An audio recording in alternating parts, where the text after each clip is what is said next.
Professional thoughts के तमाम viewers को मेरी जानिब से अस्सलाम वालेकुम। मैं बहुत ही ज़्यादा शुक्रगुजार हूँ तमाम लोगों का जिन्होंने मेरी लास्ट वीडियो पे मुझे अप्रिशिएट किया। इट वाज अनएक्सपेक्टेड, मैं एक्सपेक्ट नहीं कर रहा था कि मुझे इस अच्छे तरीके से अप्रिसिएशन मिलेगी और इस अप्रिसिएशन ने मुझे मोटिवेट किया कि मैं नेक्स्ट वीडियो बनाऊँ। आज इस जो टॉपिक मैंने सेलेक्ट किया अपनी वीडियो का, जो कंटेंट ऑफ वीडियो है वो बहुत ही मज़ेदार है, बहुत ही इंटरेस्टिंग है और ये ऐसा टॉपिक है जिसके ऊपर मैं बहुत देर तक बोल सकता हूँ। जिस टॉपिक के ऊपर आज मैं बोलने जा रहा हूँ वो है जी हमारा एजुकेशन सिस्टम। ओए ओए ओए ओए सर, मैं कहता हूँ इस पे हम घंटों बोल सकते हैं, घंटों, इवन मैं इस पे घंटों बोल सकता हूँ। एजुकेशन सिस्टम के बारे में लोगों का क्या नज़रिया है? Let me tell you one thing.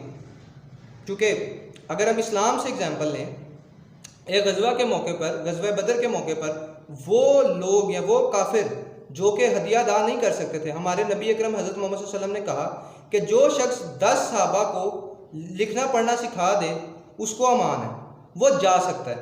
और हमारे ये साबित करता है कि इल्म की कितनी कदर है। एक दुआ है, रब्बी ज़िदनी इल्मा, ऐ अल्लाह मेरे इल्म में इजाफा फरमा। नबी अकरम सल्लल्लाहु अलैहि वसल्लम ने फरमाया कि माँ की गोद से लेकर कब्र तक इल्म हासिल करो। ये इस चीज़ को शो करता है कि इल्म हमारे लिए कितना ज़रूरी है। और ना सिर्फ इस्लाम में, हर एक मज़हब में, हर एक कल्चर में एजुकेशन एक ऐसी चीज़ है जिसके ऊपर कोई कॉम्प्रोमाइज़ नहीं है। सिविलाइज नेशन के ऊपर आने का एक ही तरीका है कि वो अपने एजुकेशन सिस्टम को डेवलप रखती हैं। आते हैं जी अपने मुल्क के ऊपर, साडा सोना पाकिस्तान। साडा सोना पाकिस्तान के बारे में सुनते जाएं। पहले मैं एक सिंगापुर की एग्जांपल देकर फिर इस पे ऊपर आता हूँ। सिंगापुर में जब एक बच्चा 8 क्लास का होता है तो उसको ये बता दिया जाता है, उससे का एक आईक्यू टेस्ट लिया जाता है। जब आपका एक आईक्यू टेस्ट होगा, आईक्यू टेस्ट ये चीज़ को एनालाइज करता है कि ये बच्चा टेक्निकलिटीज़ की तरफ है या साइंसिस की तरफ है। अगर तो वो बच्चा टेक्निकलिटीज़ की तरफ होता है तो उसको टेक्निकल साइड पर जाने दिया जाता है। अगर वो बच्चा साइंसिस की तरफ होता है तो उसे साइंसिस की तरफ जाने दिया जाता है। 25 से 26 से ज़्यादा बच्चे जो हैं वो कभी भी सिंगापुर में एक क्लास में नहीं एडजस्ट होते। तो ऐसी पढ़े हैं गवर्नमेंट स्कूलों तो, जहाँ पर 60 से 70 बच्चे एक क्लास में होते थे और टीचर भी वो जिसके हाथ में सोटा होता था और वो हमें इस तरह डील करता था जैसे एक भैंस को उसका जो चरवाहा है वो डील करता है। खैर, पाकिस्तान जिंदाबाद, पाकिस्तान इस्लामी जमहूरिया पाकिस्तान। पाकिस्तान में लिटरेसी रेट कितना है? 58%। दुनिया की सुपर पावर कौन है? USA, United states of America. Literacy rate 99% या approximately 100%। Russia literacy rate 79%। China literacy rate 96%। और हमारा पाकिस्तान जो कि आबादी के लिहाज से छठा बड़ा मुल्क है, लिटरेसी रेट कितना? 58%। पूरी दुनिया में लिटरेसी रेट इंक्रीज होता है, लिटरेसी रेट बढ़ता है, और पाकिस्तान एक ऐसा मुल्क है जिसमें लिटरेसी रेट कम होता है। कितनी अजीब बात है, लेकिन सच है।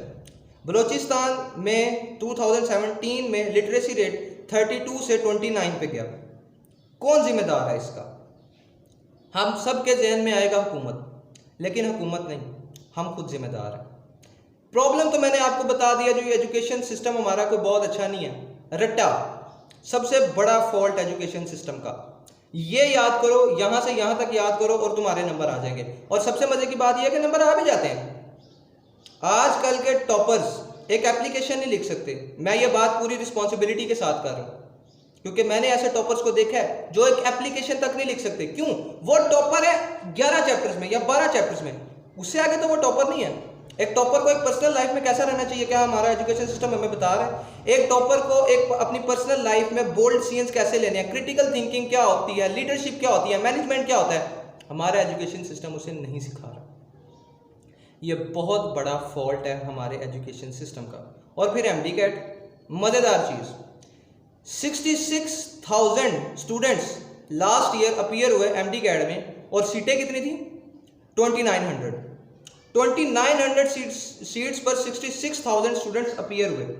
अब मैं कहता हूँ 66,000 में से अगर कोई तकरीबन 10 बच्चे या 10,000 बच्चे अगर ना लायक थे और इस काबिल थे कि वो एमडी कैट को अटेम्प्ट ना करते, तो बाकी 56,000 बच्चों का क्या कसूर है कि वो कंपटीशन में मारे गए? कौन जिम्मेदार है इस चीज़ का? सर, गवर्नमेंट जिम्मेदार नहीं है, जिम्मेदार हम हैं। हमारे यहाँ जिस बंदे को कोई काम नहीं मिलता वो टीचर बनता है।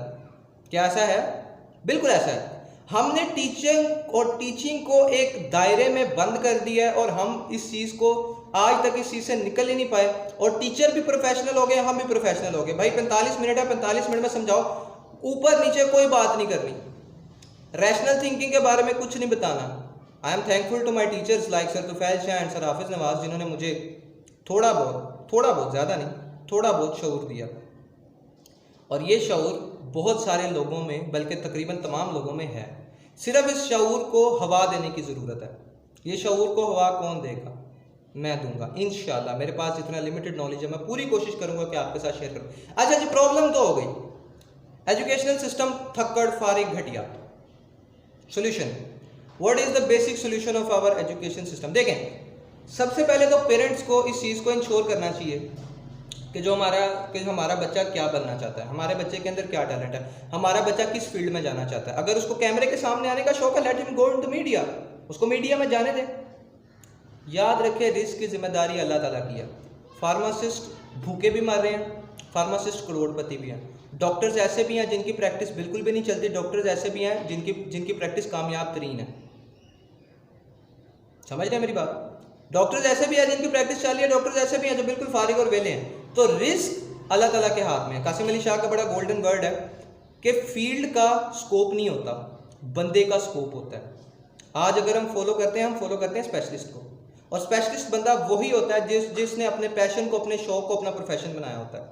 फर्स्ट सोल्यूशन, पेरेंट्स को सोचना चाहिए, पेरेंट्स को इस बात पे एक स्टेप लेना चाहिए कि हमारा बच्चा क्या बनना चाहता है और उसको उसकी रेलिवेंट फील्ड में भेजना चाहिए।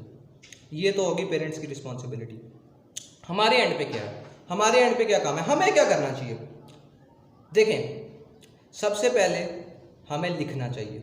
जब हम लिखेंगे, हम अपने एक्सप्रेशंस को लिखने के आदी होंगे, हम अपने फीलिंग्स को, अपने थॉट्स को लिखने के आदी होंगे, तो ऑब्वियसली हम उसमें चेंज ला सकेंगे, हम अपनी थॉट्स के अंदर चेंज ला सकेंगे, हम चीज़ों को ऑब्जर्व करना सीखेंगे। तभी हमें पता चलेगा कि हमारा म्यूचुअल इंटरेस्ट क्या है।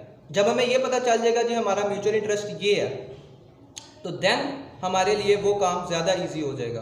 तो ये दो सोल्यूशन हैं। पहला सोल्यूशन तो ये कि जो पेरेंट्स हैं उनको एक स्टेप आगे आना चाहिए, उनको एक कड़वा घूंट लेना चाहिए और उनको कहना चाहिए कि ठीक है, अगर हमारा बच्चा ये करना चाहता है, लेट हिम डू। और दूसरी चीज़, स्टूडेंट्स को इस बात पे अड़ जाना चाहिए और ये सोचना चाहिए कि हम अपनी लाइफ में क्या करना चाहते हैं।